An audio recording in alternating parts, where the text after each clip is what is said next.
Good morning and welcome to the Capital Forum's conference call discussing global trade uncertainty.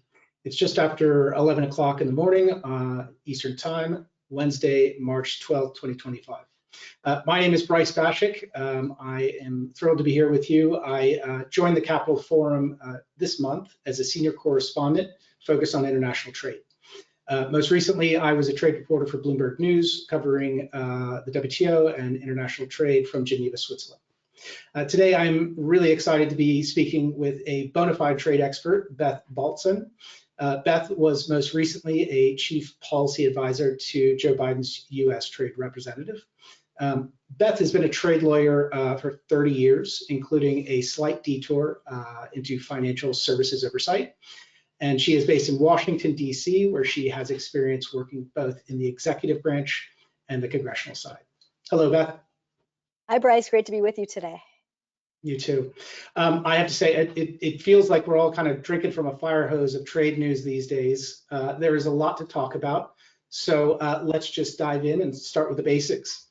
So over the past 2 months, there's been quite a chaotic rollout of tariffs from the Trump administration. Beth, walk me through a little bit about your thoughts on how this is going and how we got here. So there's a lot to say about how things are going. There is a lot of focus on tariffs. We should also make sure we're keeping our eye on some of the non-tariff aspects. Those were discussed in the America First document that came out on January 20th, along with the reciprocity executive order that came out. But certainly a lot of the focus is on tariffs. It's a little bit unusual the way this is happening. Typically, when you have tariff actions, you will rely on a statute that tends to have some process associated with it. You're seeing a little bit of that with lumber, for example, and copper, where that's being done pursuant to Section 232, and there are actually no tariffs yet.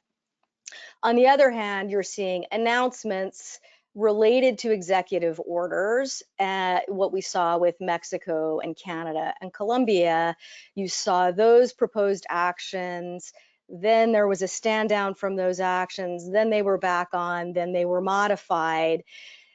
The executive orders aren't necessarily reflective of what the policy will be the next day. So I think this is a level of uncertainty we haven't seen before, even as compared to the first administration.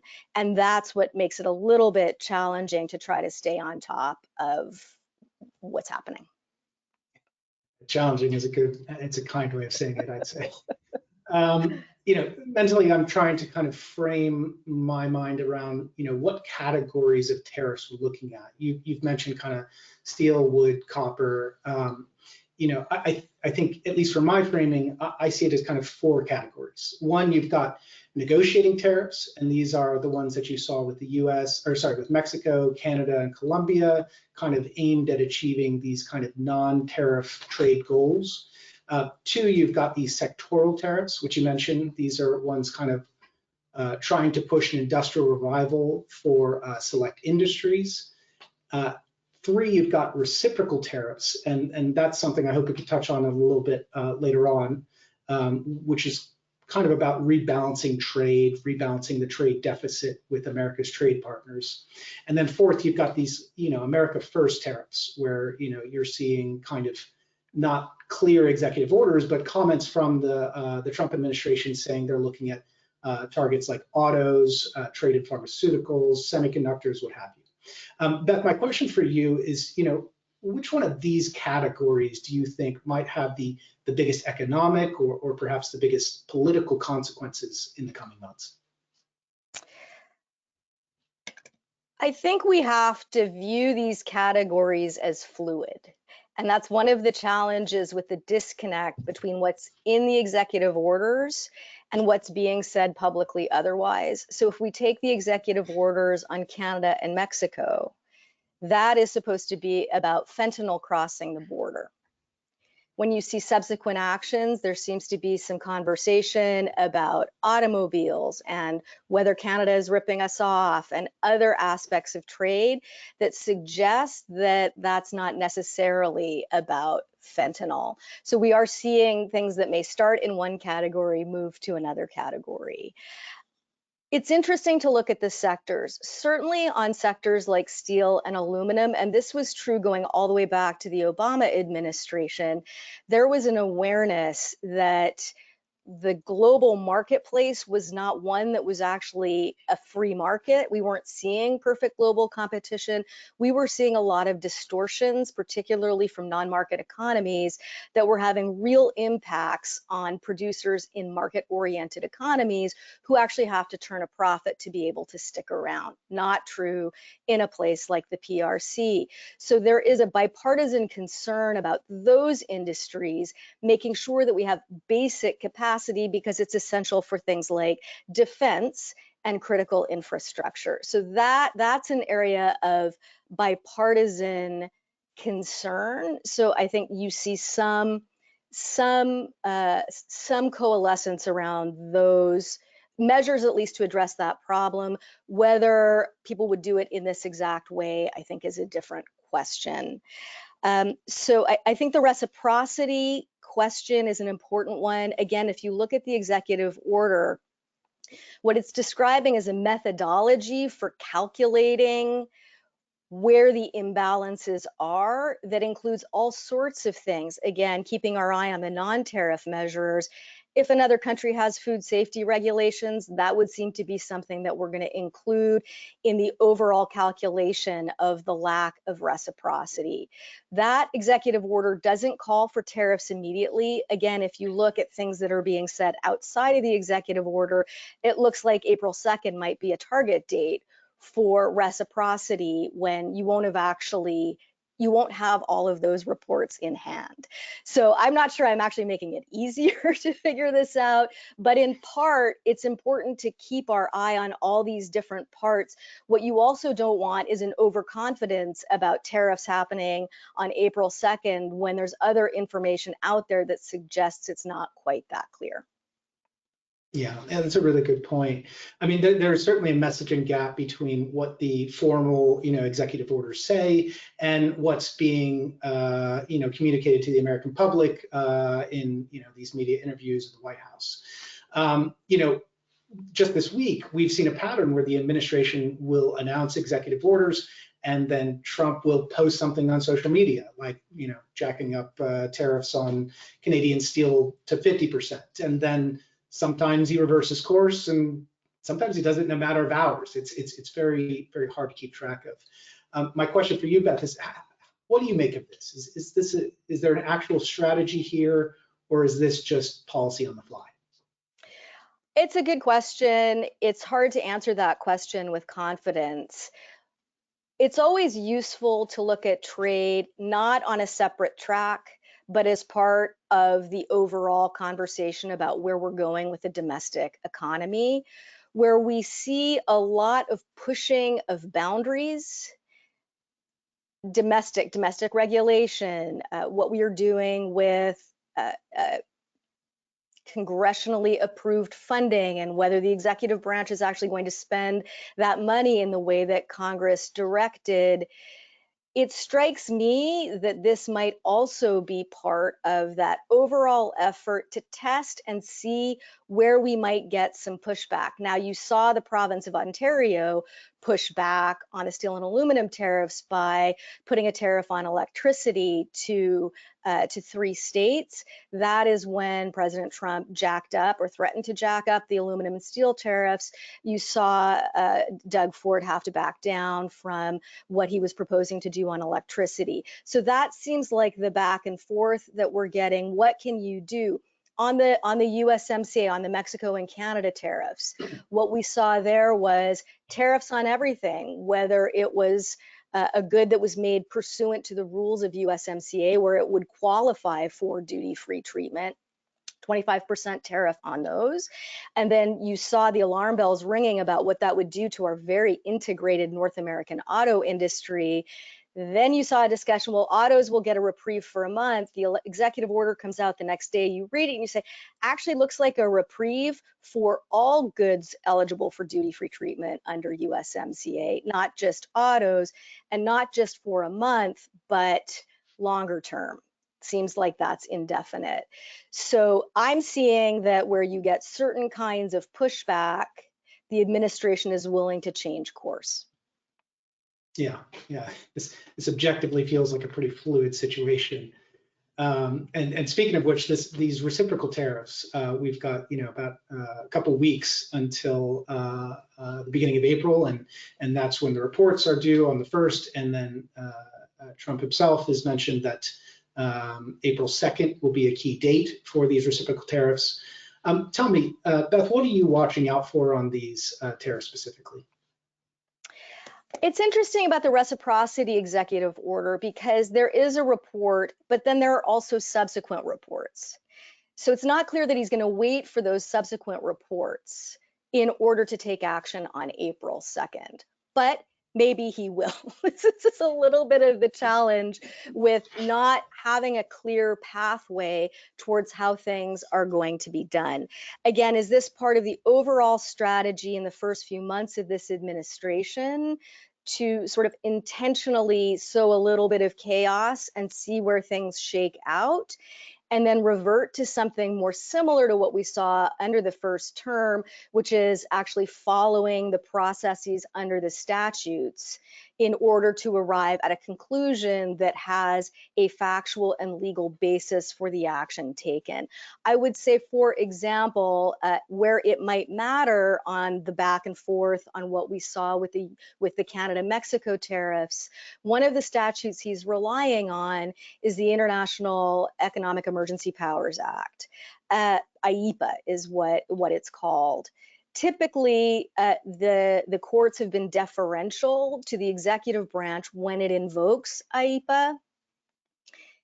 If, on the other hand, what you're saying in the executive order is this is about fentanyl, and then what you're saying elsewhere is it's about all these other factors, are you weakening your legal posture domestically to be able to keep those things in place and providing an opening for courts that have so far been pretty reluctant to challenge the president's authority on declaring an emergency to say, but what's in your executive order doesn't match up with all these other things you are saying? So maybe we're seeing a place where we're testing. They seem to be testing almost every trade statute that's out there, testing trade agreements, seeing where the pushback is. Maybe they see where that shakes out and chart something that is more stable. As an aside, I'm a big fan of Michael Crichton in Jurassic Park. It feels like the Raptors are kind of testing the fences for their weaknesses here. But again, is that what we're seeing domestically? So I think it's important to see trade as part of the overall conversation. Yeah, I know you don't have a crystal ball, but I'm curious. Do you think the administration will move forward with these reciprocal tariffs, or are these more in the kind of negotiating category of tariffs where you get America's trading partners to the negotiating table with the idea of ultimately getting a better deal for American exporters and importers? I don't have a crystal ball, and I'm so reluctant to make predictions when I feel unconfident about the likelihood of what I'm saying being true. Let me come at it this way. What's happening now, which is actions with respect to Mexico and Canada, countries with whom this president himself negotiated a revised trade agreement. All the conversation about annexing Canada, which may be about critical minerals in the North Pole, Greenland, the European Union, what's happening with Ukraine, that is so disruptive all at once that you may actually compromise your ability to use a more targeted or sequenced set of actions to gain leverage for yourself. So something that I thought was interesting in Bob Lighthizer book, he was the president's first trade representative, was to say when another country runs a deficit with us, we actually have leverage. That's true because they are export dependent on us. That's true of the European Union, for instance. True of Canada seemingly only when you take oil into account. If what you do is such a fundamental threat to the entire global order as we've known it, not just the economic order, but the order writ large, and this is where some of the Ukraine issues matter, then you may have overshot the mark. You may have put these countries in a position where they feel it's more important to link arms with each other than they do to address the specific trade issues that confront them with the United States. That's interesting. I want to talk a little bit about the differences between the first term and the second term with respect to the trade policy approach for the Trump administration. The first time around, the tariffs felt much more strategic. There was a clear focus on China and structured tariff negotiations. You mentioned former USTR Robert Lighthizer. He was really running the show then. This time, the policies feel a lot more chaotic. The goals are a little unclear, I would say, and the rollout has been very kind of ad hoc. Would you, kind of help me understand what's driving the shift in the Trump administration's trade policy from the first term to the second term? Under the first term, so what we had was the invocation of Section 232, that's the national security statute, pursuant to which he did the tariffs on steel and aluminum. There was an investigation by the Department of Commerce that's done within 270 days. There's notice and comment. There's a whole process attached to that. And that was Wilbur Ross as the Commerce Secretary.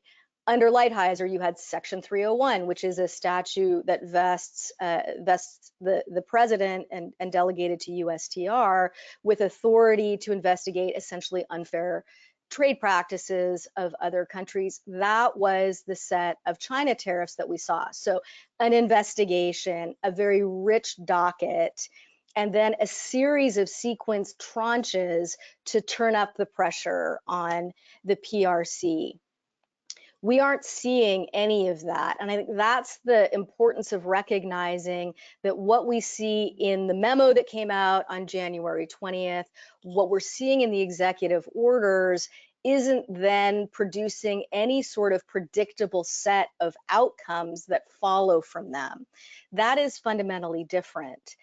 I am not affiliated with this administration, so I can't say why there's a shift in approach. They also didn't wait for the U.S. Trade Representative to be Senate confirmed and sworn in before taking these actions. So that suggests they have a plan that is not necessarily dependent on filling these individual seats. I see it as perhaps related to the broader Project 2025 initiative, which does see the traditional way we have looked at process and procedure and using the administrative state to execute predictable pathways, if not a completely predictable outcome. This approach seems much more consistent with the Project 2025 and perhaps DOGE approaches of really somewhat tearing down the administrative state itself and not necessarily being so wedded to the procedures we've relied on for many decades. That makes sense. With respect to the Trump administration's trade agenda, do you see kind of a unifying economic vision that's driving this here? We talked about the PRC and his first term, how that was really front and center of the focus. This time around, is it more just kind of reactive policy making, or is there Is there like a clear mission here? If I were to be fair, I would say one issue that was identified correctly under the first term, we would phrase it differently. I'll put it the way I would phrase it, which is coming out of World War II, the United States was the only functioning major economy. And when we set up the multilateral trading system, we made disproportionate tariff concessions to everyone else, because under that system, where it was fixed exchange rates vis-a-vis the dollar, they had to earn dollars in order to be able to rebuild. So we had an asymmetrical relationship with Europe. We had an asymmetrical relationship with Asian countries. All those original GATT, General Agreement on Tariffs and Trade, those originating, that originating crowd of countries. There was never a course correction after those countries were back up and standing. And you can go back to Nixon, which this administration does a lot. Part of the reason Nixon was frustrated is that the dollar was overvalued. He couldn't get anyone to the table to negotiate. And so he ended up removing that fixed exchange rate aspect of Bretton Woods. You can see some continuity in that thought, where there is that kernel of a grievance that the United States, for example, at the World Trade Organization, has the lowest cap on our tariffs. 3.2% is the average compared to other countries. So for the EU, I think it's 5. For Canada, it's 6.4. For China, it's 10. For India, it's around 50. So you could look at that part of it and say, the United States has done a lot to try to support global economic order. Where it was time for other economies to step up, they didn't really step up when they should have. And so we'd like to find a way to correct for that. That is a critique I can live with. Here's the challenge for how they're going about it now versus what we saw in the first term. In the first term, the recognition was there are non-market practices coming out of a communist country that is autocratic, that poses a risk to the economic security of the United States, the national security of the United States, and in fact, potentially our democracy itself. We must address that. And for some of the people who were in the administration a second time, that seemed to be the thing that really drove them. If at the same time you want to deal with that problem, but you are also actively going after the allies you need in order to address that problem, including removing our security guarantee, including making it seem as though we have adversarial relationships with those countries, you are going to be extremely challenged to solve for what had been the signature concern of the first administration, which was how to deal with non-market policies and practices of the People's Republic of China. Yeah, no, I think that's excellent context and a really good point. Certainly the Biden administration differed in that respect. They were more focused on aligning allies to kind of find the same policies vis-a-vis China. I want to switch to the question of checks and balances. Lawmakers have been pretty quiet on Trump's trade policies. I'm speaking of Republicans in particular. You've spent some time on the Hill. Tell me, what role does Congress play in shaping or checking the president's policies on trade?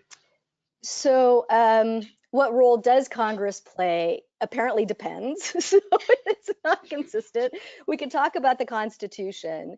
The Constitution vests Congress with the power of the purse. Congress has jurisdiction over tariffs. The executive branch has jurisdiction over negotiating with foreign governments. In 1934, Congress and the executive branch under Roosevelt made a deal. Congress said, we'll delegate some limited authority to you to negotiate with other countries so that we can have lower tariffs on a reciprocal basis. That then got expanded significantly in 1974 so that our trade agreements became much more expansive and went far beyond tariffs into what I'm talking about, the non-tariff barriers, regulations, laws that affect products. So that fundamental relationship is Congress gives a limited delegation of authority and reserves to itself the ability to come back and either take those powers away or override them. There's a whole relationship there. When I was on the Hill in 2015, there was a whole conversation around trade and that delegation of authority. And what you saw was, especially on the Republican side of the aisle, the chairman of Ways and Means at that time was Paul Ryan. You saw Republicans in lockstep on free trade and in lockstep on how you delegate authority to the president and the importance of retaining it, because that was a Republican majority that wanted to work with President Obama on trade, but maybe didn't fully want to suggest they were delegating an infinite amount of trade power.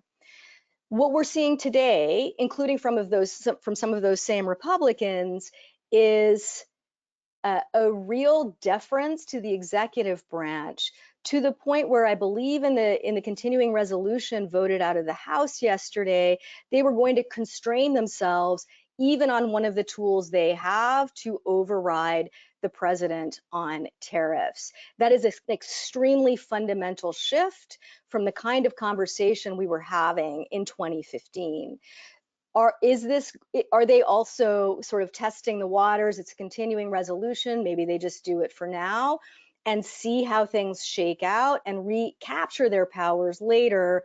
Unclear. This seems to be similar to the conversations going on about Congress's spending authority and whether the executive branch is obliged to follow the way Congress has instructed them to spend money. So again, there are some common themes. One thing I also want to mention where you are starting to see some pushback, again, on the trade conversation, we seem to focus on tariffs, and I understand why, but also the industrial policy side of it, there you are seeing some pushback. So you are seeing some pushback from Senator Todd Young, who is on the Senate Finance Committee now, has jurisdiction over trade. He was on the House Ways and Means Committee in 2015, which had jurisdiction over trade. He is saying, actually, CHIPS is really good for Indiana. We don't want to get rid of industrial policy. You may start to see some pushback on the Inflation Reduction Act. A lot of those investments are in red states. I think there was a letter from 20 House Republicans, if I'm not mistaken, sort of saying maybe don't tear down the industrial policy. That might be a useful tool. That's interesting. So the Biden administration's approach of kind of focusing some of the industrial subsidy programs on Republican districts actually will potentially help the legislation live beyond Biden's term. That's a good point. So are you seeing any legal challenges to the administration's tariffs at this point? I know it's early days. It's early days. Again, I think because there is a less methodical approach under this administration than under the last administration, I suspect you will see those types of challenges mushroom, particularly with the kinds of disruptions you're seeing. So I can't stress enough that the auto industry in North America is highly integrated. That was actually one of the goals of the first NAFTA in 1993. The kind of whipsawing that we're seeing around the auto industry is extremely difficult to navigate. I believe I saw a statistic once that an auto part may cross the US-Canada border 8 times before it actually goes into the finished vehicle. If you don't have stability around those supply chains, that is a really problematic development. And if people will remember, the auto bailout under the Obama administration was extended to auto parts precisely because that sector was viewed as so essential to the overall economic well-being of the country. So what you're saying is Canada should be the 51st state? I mean, it's Objective. interesting that Canada's not invoking mechanisms under USMCA. Yeah. So there's a trade agreement where they went to some trouble to have a functioning dispute settlement system. For technical reasons, it hadn't worked under the previous agreement, but nobody seems to be pointing to any of these traditional dispute settlement mechanisms. But I think, Bryce, what you're seeing, and this is why the IEEPA issue will be important to monitor, is there were a lot of domestic companies that were really concerned about their own viability under some of these tariff regimes, who were willing to sue under the previous administration. If this administration is creating more legal exposure, then unless these industries are afraid to sue, I think you will see them suing. Yeah, that's a good point. In terms of forums, I mean, if I'm looking out for challenges to this administration tariffs, where should I be looking? Should I be looking at USMCA? Should I be looking to domestic courts or the WTO? Is that still relevant at all? I mean, where will the hammer drop in important ways? So I think we should also view this as fluid. I would expect more action initially in the domestic courts. It will be interesting to see what happens with reciprocity. It will also be interesting to see what happens with things like food safety in the United States. This is where our domestic regulatory regime really matters. If we create a situation where people don't have confidence in food inspection domestically, that is going to be a problem. We have a lot of agricultural exports. We actually only export 10 to 12% of our GDP, which gets to the Lighthizer point about we're not export dependent, except in agriculture. That conversation tends to focus on tariffs, but we may be opening the door to other countries saying, I don't know that I want to let these products in because I can't be confident that they're safe. So those are the ways in which this less disciplined approach may be creating openings they did not intend to open. So I would keep my eye on that, because if countries start doing that, you may see either just unilateral response by the United States, or you may see the invocation of some of these mechanisms under these agreements. I don't see other countries spending a lot of resources necessarily suing us under those existing trade agreements, because all that gets you to is authorization to retaliate, which they are doing using their unilateral tools already. The Europeans developed a unilateral tool for themselves. The Canadians already had one. A point on the WTO for people who don't follow this as closely as you and I do: the posture at the World Trade Organization is, and this has been across multiple US administrations, this should not be viewed as a Trump-only issue, a frustration with the way the dispute settlement system at the WTO has not respected the bargain that was struck. We should view our WTO commitments as a contract that we negotiated with other WTO members. And so for years now, the appellate mechanism at the World Trade Organization for the United States has been frozen. The Biden administration did not unfreeze it. It remains frozen today. What other countries have done under the leadership of the European Union is establish an alternative dispute settlement mechanism for those of them who want to sign up.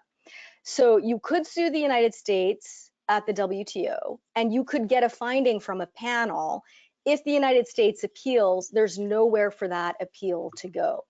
Doesn't mean people won't sue under the WTO and get a report, but it does mean it's more of a name and shame than a tool that is going to have any particular teeth. And again, that just leads you back to authorization to retaliate if we don't comply, and countries are already willing to retaliate.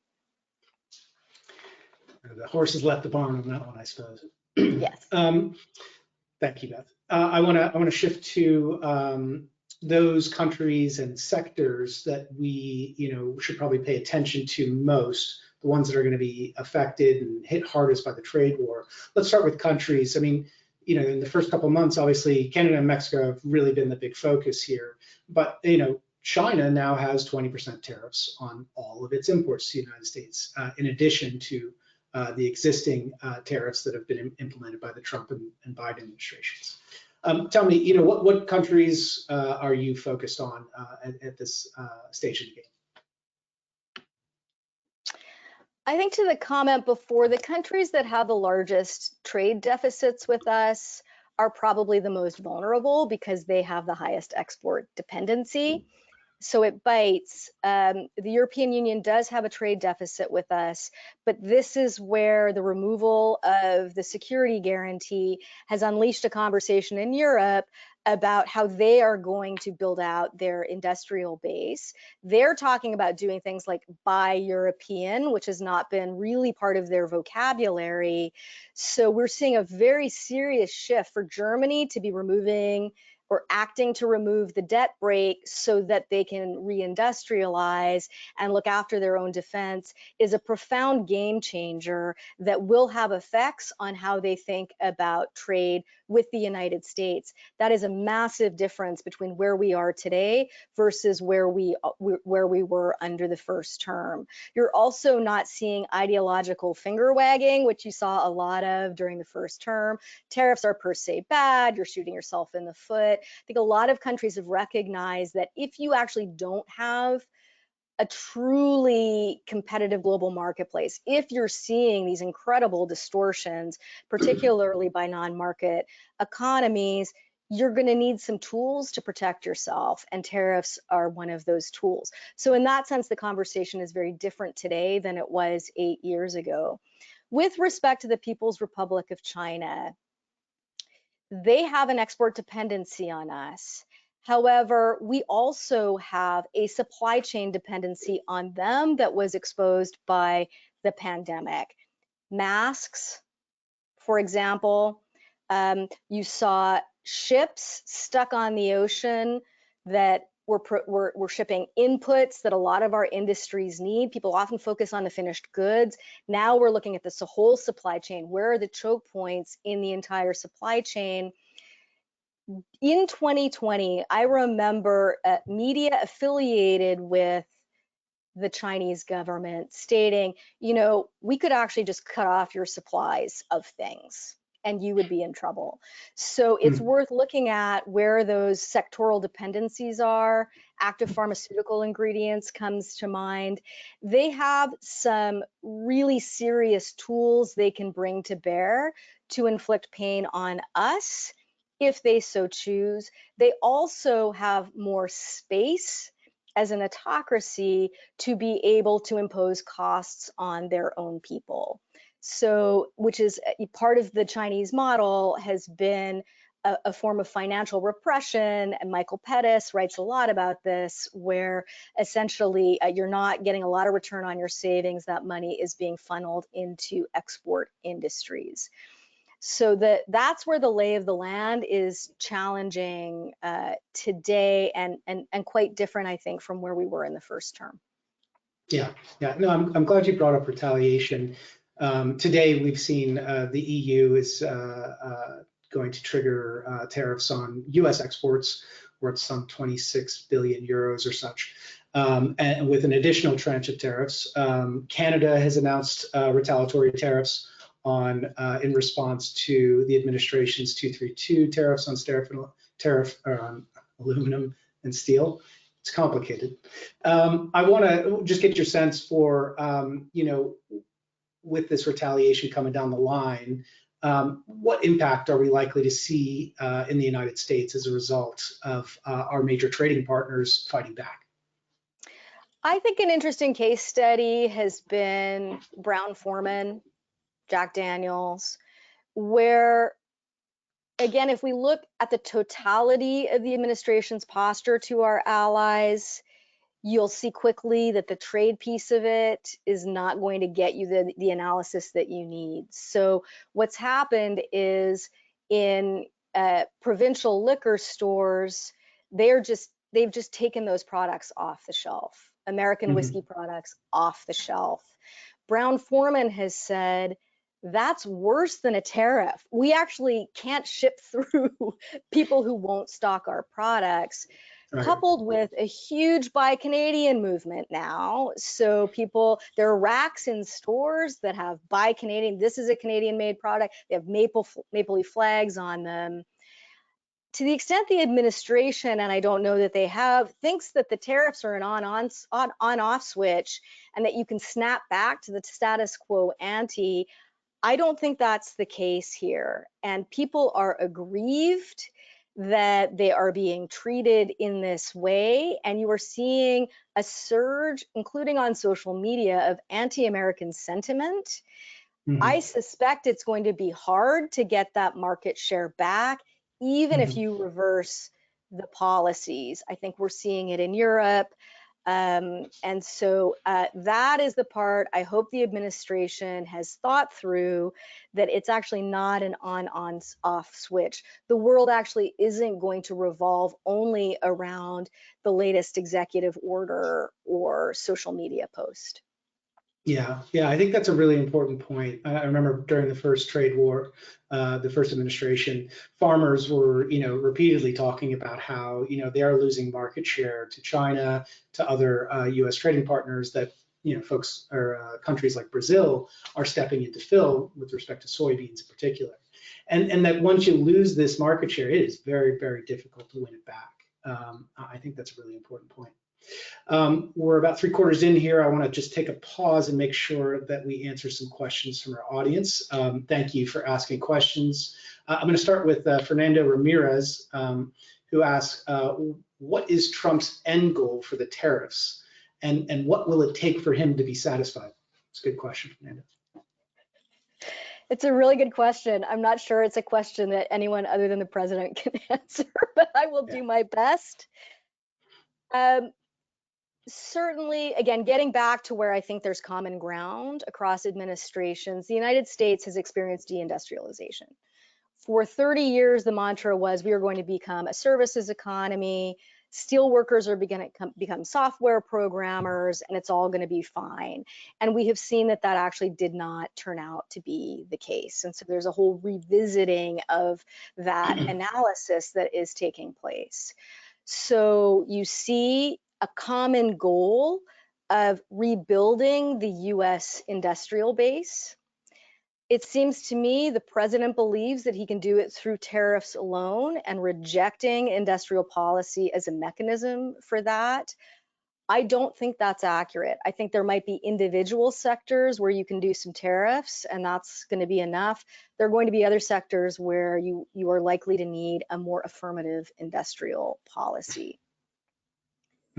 I suspect the end goal is, in fact, to rebuild the US industrial base.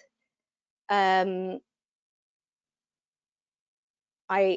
think some of the actions taken are going to make that more difficult rather than less difficult. And again, if what you want to do is address the flood of subsidies and other forms of state support coming from the People's Republic of China, you would have preferred to do it with your allies and not have it be the U.S. versus everyone else. That's a great point. I'm glad you brought up services. I feel like that has been lost in this whole conversation on goods trade. I don't think I've heard the president or any of his advisors speak about U.S. services trade, which most of us are in America. Anyways, that's just an aside. Fernando has another question. Thank you for this. It says, what are your thoughts on the non-exclusion exception clauses for the global steel and aluminum tariffs? And what kind of pushback is expected? Thank you, Fernando. By the way, if any of the attendees, if you would like to ask a question, please just enter it into the chat box on your control panel. So I just want to make sure I understand. So the question is, they're not going to run an exclusion process, it seems, the way they did the first time around for steel and aluminum. Is that, yeah, I understand correctly. Yes. So for folks who may not understand exactly what that means, there were the tariffs, there was a petitioning process that you could undergo through the Department of Commerce to ask for an exclusion because the product isn't made in the United States, you can't find it. Otherwise, you actually need to bring it in. And so that was a very robust exclusion process, criticized all around, but any process is going to have some challenges. I think one of the people who was let go from the Department of Commerce is the person who ran that process. So again, looking at the attitude towards the administrative state as a whole, and then these processes. So going back to the core challenge, which is the United States set its tariffs on steel and aluminum at 0 as part of establishing the World Trade Organization. If I had a time machine, I would go back and change that, because now that we've seen the way in which other actors can distort production incentives, that meant that we effectively had very few tools to be able to preserve our steel and aluminum industries. And in fact, in the first term, a lot of people said, those aren't related to national security. I don't know how you make an airplane or a tank or any of those things if you can't produce basic metals. And the javelins we were sending to Ukraine, it is my understanding, were made from steel and aluminum. So understanding that that's the core challenge, that we probably wish we had a time machine on the way we handled those basic inputs. The challenge is when your entire supply chain is built on the premise that those are going to be imported with no duties, you have trouble figuring out how you're going to maintain the supply chain, because what we want is steel and aluminum production, but we also want the downstream production.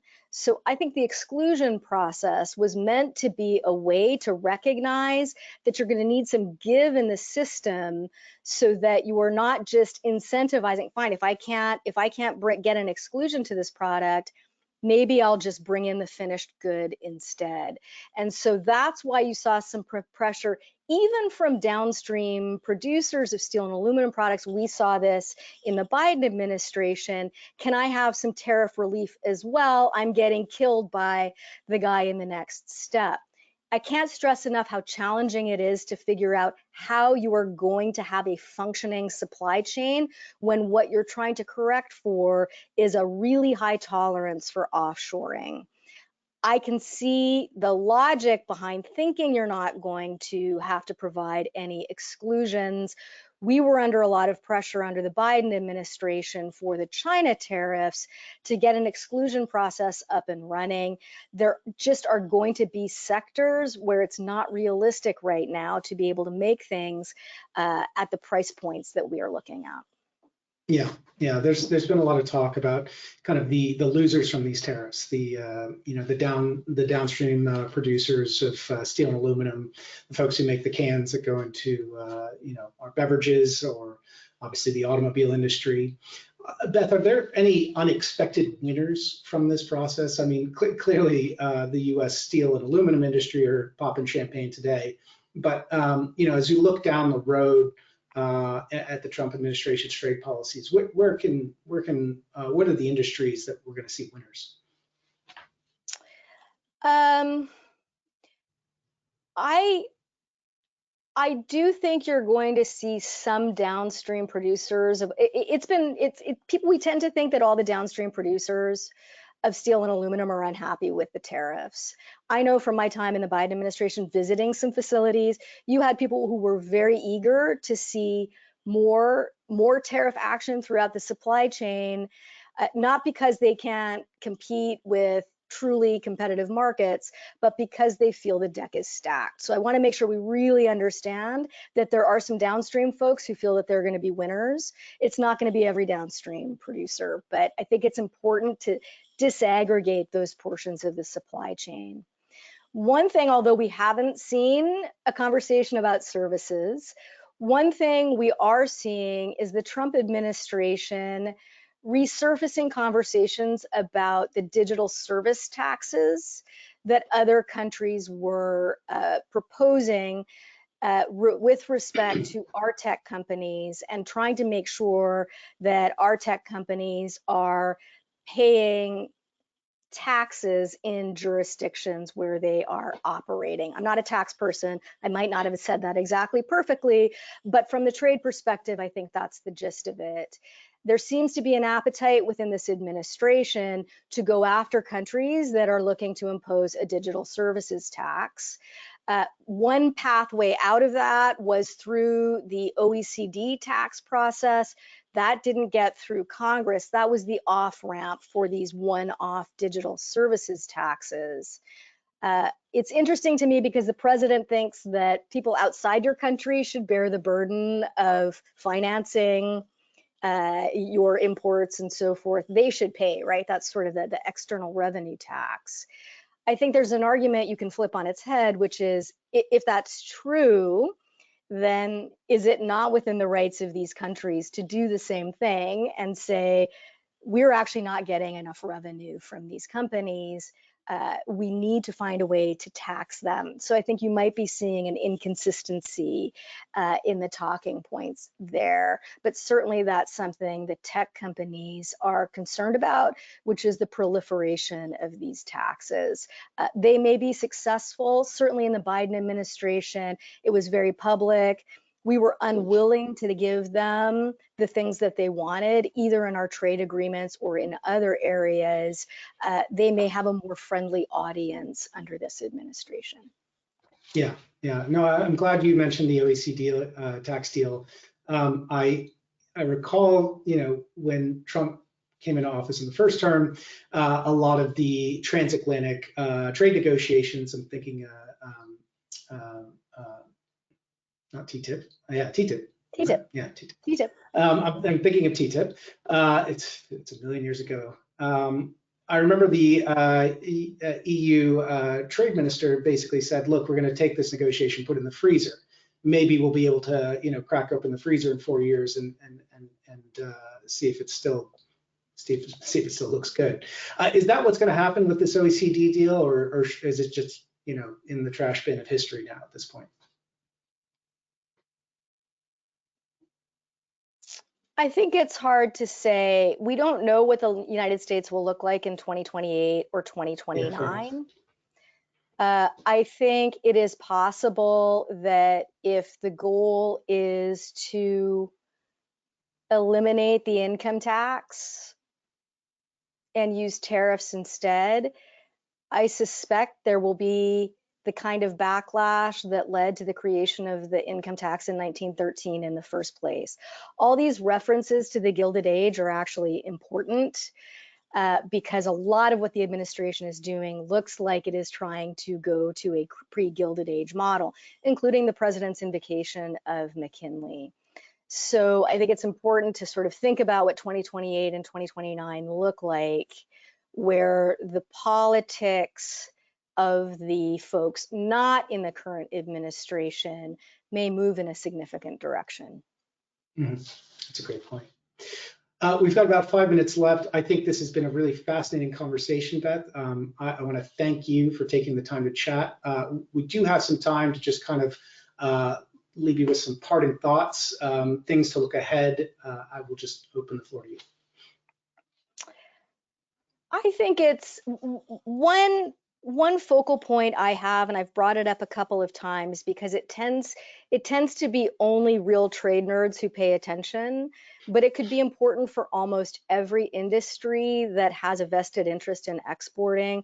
We should keep our eye on what's happening within these individual agencies and whether it leads other countries to question the safety of our exports, because that is a form of, I think, unanticipated chaos. I don't see anyone else talking about it. Once that genie is out of the bottle, I think it will be very difficult to put that genie back in the bottle. It is a way of actually hurting our agricultural sector that is fundamentally different from tariffs and a lot more like the Brown-Forman experience. Fascinating stuff. Well, Beth, thank you again for taking the time to chat with us today. It's been a really interesting conversation, and I'm sure we will have lots to learn in the days and weeks to come. To all our subscribers, thank you for taking the time. You feel free to reach out to Beth or I. Our contact information should be on the Capital Forum website, and I hope you have a great day. Thank you. Thank you.